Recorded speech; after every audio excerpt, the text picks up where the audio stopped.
नमस्कार, रायसेना रिपोर्ट्स में आपका स्वागत है और मैं हूं राजेश आहूजा और हम हाजिर हैं flash point with Surendra Singh Oberoi के साथ, जहां पर हम बात कर रहे हैं लगातार ईरान की जंग की।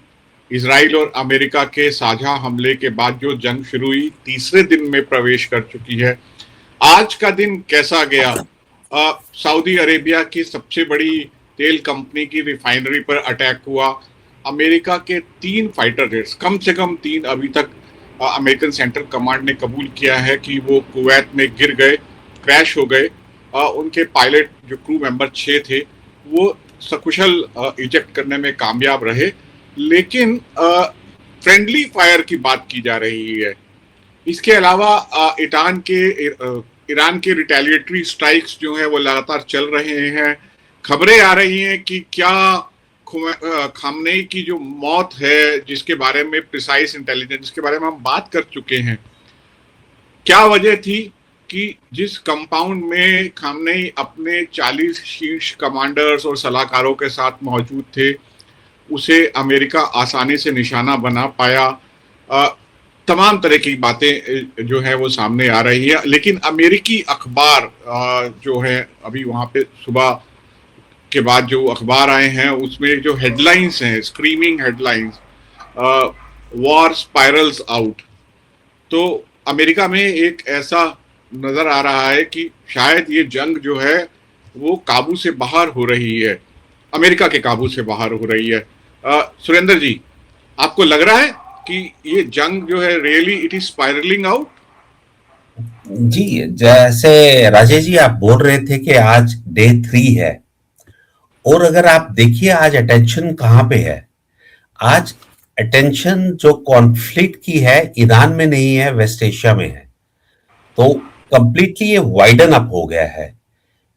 मोस्ट ऑफ द न्यूज़पेपर्स अगर आप नोट कीजिए, कभी वो कुवैत के बारे में बोल रहे हैं, जैसे आपने बोला कि वो 3 स्पाइरली डाउन उनके F-35 प्लेन्स हो गए हैं। कैसे हुए हैं? फ्रेंडली फायर के साथ हुए हैं, और उस पे क्या वजह हो सकती है? सेकेंडली, जो दूसरा सबसे बड़ा झटका लगा है वो ये है कि जो उनके की एनर्जी साइट्स थे, जैसे सऊदी अरबिया में, इवन दो ये कहा जा रहा है कि जो वो उनका रास तुनारा ऑयल रिफाइनरी है, और वो सबसे बड़ी जायंट सऊदी अरबिया की जो कंपनी है वो उनकी है। फायर अभी अंडर कंट्रोल है, पर हम सब ने देखा है कि जब ये पेट्रोल रिफाइनरीज वगैरह में आग लगती है तो काफी दिन ये आग चलती रहती है, और इसको कंट्रोल करने के बाद भी कुछ दिन लग जाते हैं उस चीज को क्लीन करना, कंट्रोल करना। और आई एम श्योर वहां जो बहुत बड़ी ब्लेज हुई होगी, प्रिकॉशंस होती है लेकिन कुछ इंजरीज होंगी जब वो कंट्रोल करने की कोशिश करते हैं। तो सऊदी गवर्नमेंट ने तो ये कहा है कि ये अटेम्प्टेड अटैक था रियाद रीजन के ऊपर, और हम लोगों ने सक्सेसफुली इंटरसेप्ट किया था उसे। और दूसरा जो मेजर एनर्जी साइट अटैक हुई है वो कतर में हुई है, जिसे कतर एनर्जी कहते हैं। उन्होंने क्या किया, अटैक के बाद अपना वो जो रास लफान जो मेजर गैस प्रोसेसिंग हब है, और काफी ग्लोबली वो एक्सपोर्ट भी कर रहे हैं वहां से वो अपनी गैस, उन्होंने फिलहाल बंद करके रख दिया है अपना प्रोडक्शन वहां पे। तो the disruption has raised concern about potential impact. अब ये ग्लोबली कितना असर करेगा हमारे इकोनॉमी पे, जो चेन है हमारी जो चल रही है, तो उसमें एक पैनिक जरूर क्रिएट हो जाएगा। और एक कल फिर ट्रेड मार्केट पे रेट्स गिरने वाले हैं। जहां तक जे स्ट्रीट हमारी दलाल स्ट्रीट का सवाल है या कोई मार्केटिंग का शेयर का सवाल है, तो वो है। ये तो एक चीज रही जहां पे एनर्जी अटैक्स हुए हैं साइट्स पे। दूसरा जो एक्सटेंशन हुआ है वहां पे, वो हिजबुल्ला का अटैक जो बैरूत इजराइल पे हुआ था, उस पे काउंटर अटैक किया है। लेकिन आप देखिए कि आईडीएफ की अटेंशन अब दोबारा लेबनान की तरफ चली गई है, जो पहले भी फलस्तीन हमस की लड़ाई के टाइम पे भी अटेंशन हिजबुल्ला की तरफ जा रही थी। आज भी वो क्लेम कर रहे हैं कि उन्होंने intelligence chief has been killed in Beirut strikes में जो हुआ है। लेकिन कोई हुसैन मकलाद उनका है, उन्हें उसकी डेथ हुई है। लेकिन आप देखिए 31 लोगों की डेथ अभी तक बताया है कि हुई है वहां पे। और जो ईस्टर्न और थोड़ा सा साउदर्न साइड के जो लेबनान के विलेजेस हैं, 50 उन लोगों को बोला गया है कि आप वहां से चले जाइए। और इसलिए पैनिक हो गया है, लोग अपनी गाड़ियां वगैरह उठा के ट्रैफिक जैम्स हो के वो एरिया खाली कर रहे हैं। अब वहां पे क्या है, क्या हिजबुल्लाह ने अपना एक दोबारा नेटवर्क क्रिएट किया है ईरानियंस की हेल्प के साथ, that is yet to be looked into. तो एक खलबली सी मची हुई है, मैं यूं कहूंगा। चाहे ओमान है, कतर है, कुवैत है, सऊदी अरबिया है, एक टेंस माहौल है जहां फ्लाइट्स टेक ऑफ नहीं कर रही हैं, स्काई क्लोज है, सी रूट्स नियरली अब बंद हो रहे हैं जब से वो एक शिप पे अटैक हुआ था कल जो हम बात कर रहे थे। और अब जब एक्सटेंड हो चुका है बैरूत में और साउदर्न लेबनान में, तो यहाँ पे अगर आप देखिए यूरोप भी इन्वॉल्व हो गया है। यूके ने अब एग्री कर दिया है कि वो अपने लॉजिस्टिक सपोर्ट उनको देने के लिए तैयार हैं, they can use their base for their flights and other things, even though वो कह रहे हैं कि हम स्ट्राइक्स में पार्टिसिपेट नहीं करेंगे। तो एक काफी डिबेट यूरोप में भी शुरू हो गई है, फ्रांस जर्मनी में। तो इन्वॉल्वमेंट मेजर होती जा रही है, कंट्रीज उसमें इन्वॉल्व होते जा रहे हैं। और द मोमेंट यूके ने अनाउंस किया कि हम लोग सपोर्ट देने वाले हैं यूएस को, यहां तक कि डोनाल्ड ट्रंप ने ये भी बोला था कि इन्होंने काफी डिले कर दिया है डिसीजन देने के लिए, शायद ये लीगैलिटी देख रहे थे। उसी वक्त ईरान ने हिट किया साइप्रस को। और मैं यहाँ बड़ा सरप्राइज था कि कितना इंफॉर्मेशन उनके पास है और डिसीजन मेकिंग है कि डिस्पाइट उनके इतने लीडर्स की डेथ हो चुकी है जो टॉप लीडरशिप की है, चाहे वो रिलीजियस थी, पॉलिटिकल थी या मिलिट्री थी, स्टिल उन्होंने साइप्रस पे अटैक किया जहां पे यूके के ट्रूप्स हैं। तो ये एक तरह से अगर आप एस्टिमेट कीजिएगा और एनालाइज करिएगा तो ईरान ने अपना स्ट्रक्चर अभी भी स्टेबल रखा हुआ है and they know what exactly they are doing. They are following the blueprint जो उन लोगों ने बनाया होगा पहले, कि अगर एक की डेथ हो जाती दूसरा आदमी क्या कहेगा, डिसीजन के बाद डिसीजन क्या होगा। तो एक मेजर प्लान है जो ये कर रहे हैं, जो दिख रहा है इस वक्त। और कल इसका रेस्पॉन्स क्या होगा, मेरा मतलब आज रात को क्या होगा, क्योंकि डोनाल्ड ट्रंप बिल्कुल चुप बैठे हुए थे, लेकिन आज अभी सुनने में आया है कि वो एक फंक्शन अटेंड करने वाले हैं, हो सकता है उसमें वो कुछ बात करें। और पिछले 2 दिनों से आप देखेंगे कि उनके रिकॉर्डेड मैसेजेस ही आए हैं, he has not interacted directly with the media. तो आज वो मीडिया के साथ इंटरैक्ट करके क्या बोलने वाले हैं, तो ये सब इंतजार कर रहे हैं इस चीज का।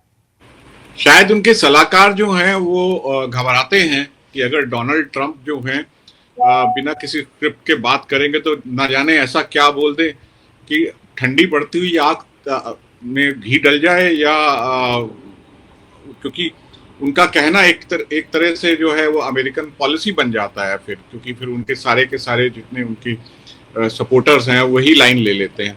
खैर, पीट हेग्सेट ने प्रेस कॉन्फ्रेंस किया जिसमें उन्होंने कहा कि ये एक एंडलेस वॉर नहीं है, लेकिन साथ में ही उन्होंने काफी सारी चीजों पे उनके साथ मिलिट्री कमांडर्स भी थे, उन्होंने भी कहा कि ये कोई ओवरनाइट खत्म होने वाला हमारा जो मकसद है वो ओवरनाइट अचीव नहीं होने वाला है।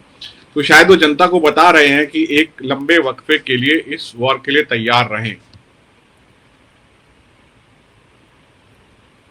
जी जी हाँ बिल्कुल। देखो उन्होंने कई सवालों का जवाब भी नहीं दिया है इन चीजों का जो मेन थे। हाँ ये जरूर कह दिया है कि there can be more casualties, और ईरान को दोबारा बोला है कि आप बेस्ट वे फॉरवर्ड है नेगोशिएशन सेटलमेंट्स का। डायरेक्ट नहीं बोला है, इनडायरेक्ट बोला है, लेकिन एक मैसेज दे रहे थे कि it's because of their attack only that we have done it. They have started the war and we are going to complete it. तो एक डायरेक्ट ये एक मैं यूं कहूंगा कि एक मेरे हिसाब से वो रिव्यू कर रहे हैं सब कुछ कि हमने अभी तक क्या किया है और हमारा नेक्स्ट राउंड ऑफ अटैक कैसा होना चाहिए। तो कहीं ना कहीं यूएस इजराइल मिलके और अब तो शायद सलाह यूके वगैरह की भी वो ले और एक नया प्लान होगा इसका सेकेंड वेव ऑफ अटैक करने का ईरान के ऊपर। जी दैट इज हाउ आई सी, क्योंकि वो इस चीज को ज्यादा लंबा खींचना नहीं चाहते हैं और वो इंडिकेशंस भी जैसे आप कह रहे थे कि उन्होंने दी है। तो जी ये अब कितना होगा, कितना इनको पैरालाइज कर सकते हैं ईरान को, और ईरान भी इक्वली तैयार होगा उस चीज को रिसीव करने के लिए। अब उन्होंने ये बोला है कि मैं विग्रस डिफेंस ऑपरेशन जो अपना एपिक फ्यूरी का है उस पे करूंगा, और वो कंपैरिजन थोड़ा बहुत वो यूएस वॉर इन इराक का भी एक साइन दे रहे थे, एडमिनिस्ट्रेशन के बारे में कुछ बात कर रहे थे, मुझे एग्जैक्टली याद नहीं, लेकिन जब मैं सुन रहा था उसके बारे में तो उन्होंने डिटेल्स दी हैं कुछ ऑपरेशंस की, लेकिन बड़े क्वेश्चन जो मैं समझता हूँ वो अनआंसर्ड रहे हैं। एंड स्कोप ऑफ ड्यूरेशन के बारे में जो उन्होंने आप बता रहे थे कि क्या रहेगा, लेकिन ईरानियन रिटेलिएशन के बारे में मेजर सोचा जा रहा होगा इस वक्त। देखिए आज अटेंशन कल तक थी रिजीम चेंज करने के लिए, और आज अटेंशन हो गई है कि जो ईरानियन रिटेलिएशन अटैक्स हो रहे हैं, यूएस ट्रुप्स की 4 या 5 की किलिंग्स हो गई है, 3 fire fighters best of the planes उनके नीचे गिर गए हैं, एनर्जी साइट्स पे कुछ आग लगी है। तो एक सेकेंडरी इश्यूज पे अटेंशन चली गई है, प्राइमरी इशू जो ऑब्जेक्टिव था वो थोड़ा सा हिल गया हुआ है, या मैं ये नहीं कहूंगा कि बैक बर्नर पे चला गया है, लेकिन फिलहाल एक दिन 2 दिन के लिए वो रुक गया है। अब ये देखा जाएगा कि हम कैसे कंट्रोल करें ईरान की रिटेलिएशन को। जी और इसी इंफॉर्मेशन वॉरफेयर में भी ईरान को आज एक कामयाबी मिली। रिवोल्यूशनरी गार्ड्स की तरफ से बयान आया कि उन्होंने इजराइल के प्रधानमंत्री के कंपाउंड को हिट कर दिया है और उसमें बेंयामिन नेतन्याहू असैसिनेट हो गए हैं, और बहुत सारे मीडिया ने इस खबर को पिक करके इसको चलाना भी शुरू कर दिया और ब्रेकिंग न्यूज चलना शुरू हो गया, और इजराइल ने इसको बिल्कुल सिरे से ही डिनाई कर दिया, जो बाद में सही नहीं निकली खबर। लेकिन इंफॉर्मेशन वॉरफेयर जब इस मामले में, इसका मतलब यह है कि ईरान की वो जो कैपेबिलिटीज हैं वो अभी तक डिमिनिश नहीं हुई हैं। बिल्कुल आप ठीक कह रहे हो। देखिए इंफॉर्मेशन वॉर्स में आपने भी कॉन्फ्लिक्ट कवर किया हुआ है, हमने भी अपना वो थोड़ा कॉन्फ्लिक्ट कवर किया। जिन दिनों में मैं यंग जर्नलिस्ट हुआ करता था, एक रिपोर्टर होते थे, तो करगिल था, या इवन हम लोगों ने इंसर्जेंसीज वगैरह भी कवर किया हुआ है। तो ये प्रोपेगेंडा एक बहुत स्ट्रॉन्ग होता है, ये डिफ्लेक्शन करने का एक अटेंशन होता है। मुझे याद है कि हमको बोला गया था जिस दिन के हम लोग टाइगर हिल्स पे अटैक करने वाले हैं, उस दिन हुआ नहीं था। I am sure you also must be remembering that time, जब हम लोग द्रास में या करगिल में प्रेजेंट हो सका। तो ये डिसेप्शंस होती हैं, डिसेप्शंस बहुत मेजर फ्लो है इसमें। आप जर्नलिस्टों को कुछ कहते हो, वो मैसेज उनके थ्रू पहुंचाते हो। अब ये जर्नलिस्ट का काम होता है कि वो वेरीफाई करे। That is why I always call that there should be the more number of times you visit a spot, the more information you are going to get. आप 50 लोगों के साथ बात करते हो और मिलते हैं, और अदरवाइज आर्टिफिशियल इंटेलिजेंस अब आ गया हुआ है, फेक न्यूज़ें बहुत ज्यादा चलेंगी, बड़ा कुछ बताया जा रहा है, और इसमें तो हम लोगों को ज्यादा अलर्ट रहना पड़ेगा, उसे चेक करना पड़ेगा बार बार कि ये न्यूज क्या है। ब्रेकिंग न्यूज करना शायद हम गलती कर रहे हैं, अभी ब्रेक करने का तो कोई इजी नहीं है। सॉरी। ज्यादा जरूरी ये है कि हमें वेरीफाई करें, जो मैं यूजुअली कहता हूँ ओनियन इफेक्ट, कि जिस तरह लेयर्स ओनियंस की हटा के हम अंदर का स्वीट पार्ट देखते हैं ओनियन का, इसी तरीके से हमें न्यूज को वेरिफिकेशन करना बहुत जरूरी है। कई हमारे मीडिया ने आज, you rightly said, had carried these type of news items which again had been denied, तो उस चीज का ऐसी सिचुएशन में बहुत ध्यान रखना है, एक रिस्पॉन्सिबिलिटी चाहिए मीडिया को, क्योंकि कहीं हमारी गलत इंफॉर्मेशन के साथ अननेसेसरली लोगों को गलत इंफॉर्मेशन ना पहुंच जाए. They totally depend on us. We are the ones who collect information from the war zones, from ground zero, and bring it to the masses. तो masses काफी डिपेंडेंट होते हैं मीडिया पे. तो ये एक टूल यूज हो रहा है, अभी से नहीं, सेंचुरीज एगो से हो रहा था, और अब बहुत फास्ट है because of artificial intelligence and internet. सुनिए, एक आपको याद पड़ता है कि अमेरिका को एक ही दिन में किसी भी युद्ध में 3 वॉरप्लेन्स जो हैं वो खोने पड़े हों? दिस इज मेरे को after exactly very long time. हाँ, मेरे को एग्जैक्टली याद ही है, but I think they had some losses, big losses at the time of Iraq. और जब कुवैत पे इराक ने अटैक किया था, तो तब यूएस ट्रूप्स को काफी वहां लॉस देखना पड़ा था, क्योंकि उस वक्त इराक ने काफी मेजर ऑफेंसिव यूज किया था उस वक्त. तो क्या हुआ है एग्जैक्टली, कितना हुआ है, मेरे को अभी कहना मुश्किल होगा, क्योंकि 1990s की बात है जब ये हुआ. रिसेंट हिस्ट्री नहीं है कि एक ही दिन में अमेरिका ने 3 फाइटर प्लेन्स लूज कर दिए. नहीं, रिसेंट ऐसा नहीं है, रिसेंट ऐसा नहीं है. मोस्ट ऑफ देयर दशकों पीछे जाना पड़ेगा कि एक ही दिन में 3 वॉरप्लेन्स चले. अभी हम एक रिसर्च करेंगे इसमें, देखता हूं मैं रिसर्च करके कि इसमें क्या है. देखिए, इनका इन्वॉल्वमेंट कई जगहों पे है, पर एक कई जगहों पे डायरेक्टली इन्वॉल्व नहीं होते हैं. अब कहीं पर यूएस की जो प्रीवियस पॉलिसी थी, वो हमेशा थर्ड कंट्री को फोर्थ कंट्री के साथ लड़ाते थे, सेकंड कंट्री में भी नहीं जाते थे. तो उनकी एक स्ट्रेटेजी थी इस तरीके से, जो डिप्लोमेसी में. आप टेलीविजन में अगर आप देखिए, जो most of this white house और बाकी जो सीरियल्स चलते हैं, तो उनकी डिप्लोमेसी देखिए वो कैसे यूज अपना डिप्लोमेसी और रिसर्च करते हैं. तो मेरा ये कहने का मतलब है कि डोनाल्ड ट्रंप एक ऐसे आदमी है जो कि एक डायरेक्ट डिसीजंस ले रहे हैं, राइट और रॉन्ग, जो हम मॉर्निंग में भी बात कर रहे थे, और बाद में कहीं पर विड्रॉ भी कर जाते हैं. वो एक फ्लेक्सिबल भी रह जाते हैं बाद में. अब कोई भी देख लीजिए, किसी भी चीज पे डिसीजंस हो तो वो एंटर कर जाते हैं. He likes to enter there. Despite जब उनका इलेक्शन कैंपेन था, तो उन्होंने ये कहा था कि मैं एक्सटर्नल फैक्टर्स पे नहीं जाऊंगा, ज्यादा कंसंट्रेशन नहीं दूंगा, मैं internal I will make America great again. So वो मागा के अंदर देखना काम करना चाहते थे, रादर गेटिंग इन्वॉल्व. और वो क्रिटिसाइज उन दिनों में किया करते थे बुश को या बाइडन को कि आप क्यों इसमें इन्वॉल्व हो जाते हो, we should better look into it. पर आप देखिए, एक साल में कितने बाहर इन्वॉल्व हैं, कितनी इश्यूज में हैं, and he feels proud in claiming, right और wrong, that how many wars he has been able to control. मुझे ऐसा लगता है कि अगर हम इस पूरी चर्चा को समाप्त करना चाहें, तो क्या हम ये कह सकते हैं कि today was a bad day for America and its allies in gulf country? मैं ये कहूंगा कि today more of the attention was taken by west Asia or Middle East, and the actions which Iran has done it, rather than what Americans have been doing it.